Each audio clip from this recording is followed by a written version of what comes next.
समर्थ. स्वामी समर्थांचा आणखीन एक अवतार म्हणजे श्री शंकर महाराज.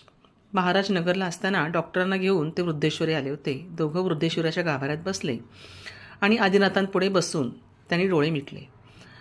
आजूबाजूचे वातावरण बदलू लागले आणि त्यांच्या त्या अवस्थेमध्ये मुखातनं काही थरथरते शब्द उमटले. काही वेळानंतर ते शब्द उमटेनासे झाले, वैखरी थांबली आणि घुमटाकार गाभाऱ्यात डॉक्टरांच्या भोवती दशदिशातनं ओंकार घुमू लागला आणि एक विलक्षण दृश्य त्यांना दिसलं.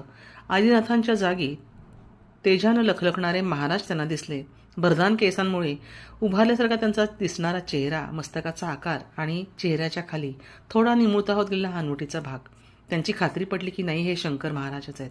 कितीतरी वेळ ते असेच हरवलेले होते आणि मग त्यांना महाराजांनी स्पर्श करून उठवलं तेव्हा ते भानावर आले आणि त्यांनी डोळे उघडून महाराजांकडे बघितलं, मग पिंडीकडे बघितलं, मग किंचित हास्य केलं आणि आदिनाथांना वंदन करण्याच्या ऐवजी महाराजांच्या चरणावरच माथा टेकून ते पुटपुटले, जय शंकर, जय शंकर, जय गिरिजा शंकर.